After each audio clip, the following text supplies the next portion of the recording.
Magandang araw na muli mga boss. Medyo nababad lang daw ito sa baha, hindi naman siya nalubog. Kaya lang nung gamitin ni customer, nagkaroon na daw siya ng lagutok tsaka langit-ngit. Kaya nga nung nirotis namin ni customer, meron nga siyang langit-ngit tsaka lagutok. Pero hindi naman ganun kalala. Kaya ang ginawa ko na lang, check upin ko muna itong pangilalim niya dahil sa suspension ko naririnig yung ingay.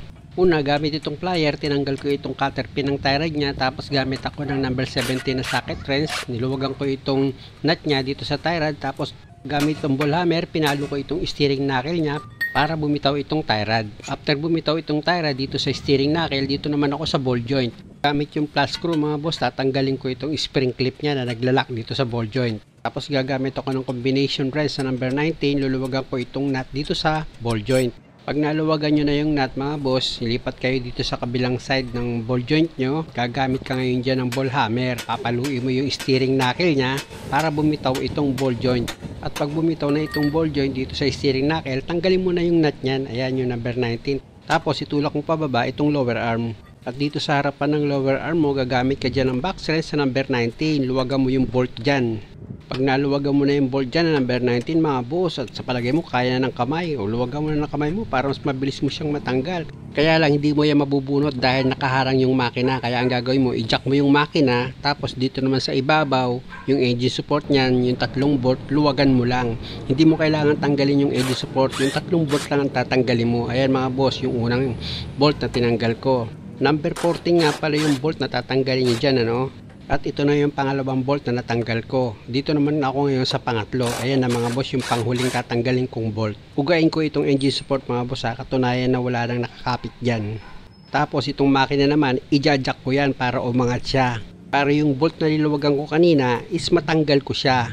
Balik ako sa lower arm mga boss, yung niluwagan ko na bolt. Ito yun mga boss, oh. Ayan oh, mabubunot ko na siya ngayon. Oh, diba?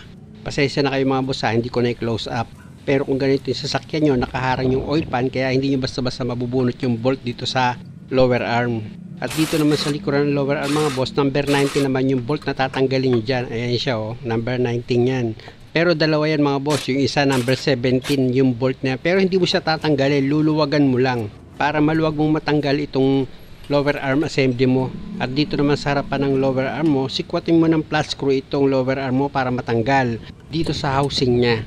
Tapos balik ka ulit dito sa likuran ng lower arm mo, iliko mo itong steering knuckle mo, tapos hilahin mo palabas itong lower suspension mo. Ang plano ko dito mga boss, grasahan ko lang sana itong lower arm nya, kaya lang nag-check ko itong bushing, biyak na siya. Ayan o, biyak na o, dalawa yan kabilaan o, kaya pala yung gulong nya nang chinek up ko, kasi ginak ko yan eh, inuga ko ngayon itong gulong nya, naya-atras abante ko siya eh, kaya nagduda na agad ako ng problema nito is itong lower arm nya.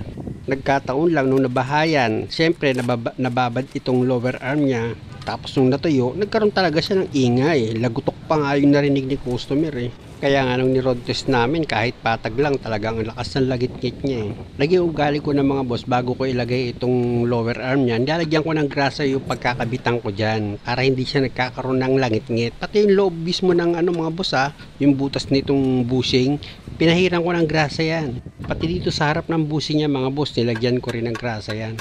Unang-una para mabilis nyo rin siya maipasok dito sa pinaka-housing niya. Tapos gamit ka ng screwdriver para sigurado ka na sentro yung bolt pag nilagay mo. At bago mo ilagay itong bolt na number 19, pahiram mo yan ng grasa para hindi ka mahirapan pag ipinakapit mo yan dito sa thread niya. Malaking bagay yung mga boss kasi pag naghigpit ka, malambot siya. At pag okay na, dito naman tayo sa kabilang side. Sa likuran naman ng suspension, ganun din mga boss, yung bolt niya, lalagyan mo rin siya ng grasa.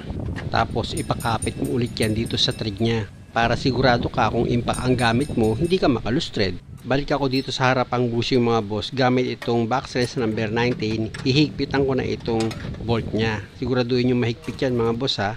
At dahil okay na yan mga boss, ilagay ko na itong ball joint dito sa steering knuckle niya. I-shoot nyo lang itong ball joint dito sa butas ng steering knuckle, tsaka nyo uga-ugain gaya ng ginawa ko. Tapos pwede mo nang ilagay itong nut niya na number 19. Dahil na ipakapit mo na yung nut dito sa thread ng ball joint, o pwede ka na ngayon gumamit ng box wrench sa number 19. Higpitan mo na ngayon ng maayos yan. Hindi kasi pwede mga boss na medyo maluwag yan. Ako nga kung makikita nyo, di ba? Pinalo ko pa ng ball hammer yan para siguradong mahigpit itong nut dito sa ball joint. At pag okay na, pwede mo na lagyan ng cutter pin yan.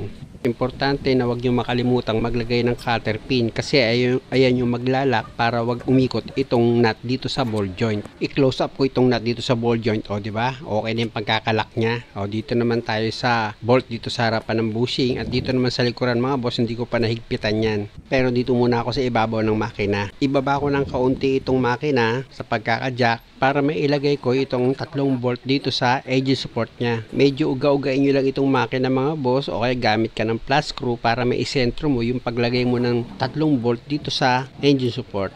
At pag naipakapit mo na itong 3 bolt dito sa thread niya, pwede mo na ngayon i-final yung higpit gamit itong impact wrench mo.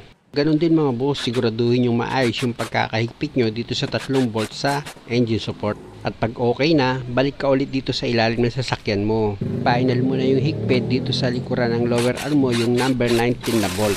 Dalawa yung bolt na hihigpitan nyo dyan mga boss, magkaiba yung sukat yan. Yung isa number 19 dito sa lower arm, yung kabila naman number 17 yun.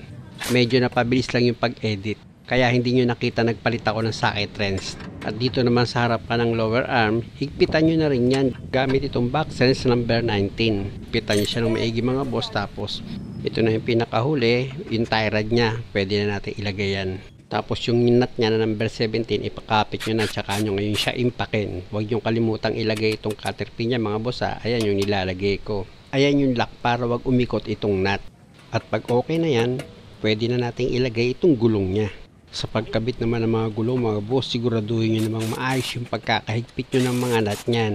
At dahil okay na yung pagkakahigpit dito, chinek ko pa yan mga boss, wala na nga talaga siyang kalog. Tapos magro-road test na kami ni customer. Gaya nga ng sinabi ko, kahit patag daw yung dinadaanan ni customer, meron daw itong langit-ngit at meron ding lagot. No, ganun lang di ba meron? Oh. Kahit na hindi siya lubak-lubak, ay pagbaba dyan, mararamdaman natin yan. Wala. Okay na? Ha? Dyan sa'yo, wala. Wala. Dito, yan, sa pababa.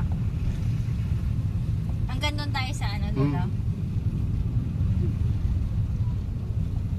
Yan, pababa. Wala, buo na eh. Parehas eh, harap likod eh. Pakaramdaman maigi eh. Kasi kahit liko-liko lang eh, di ba? Kanina, doon na nagsunod eh. Oo. Kailan ba naramdaman yun? Kagabi lang. Wala. Pero nung nabahan na siya nun. Oo, nabahan na. Nung nabahan na. Diba? Sa gilid. Yan, dyan. Ayos na. Okay na, wala nang problema. Muli mga boss, maraming salamat sa panonood. Sana wag niyo naman kalimutang mag-subscribe sa channel ko. Salamat!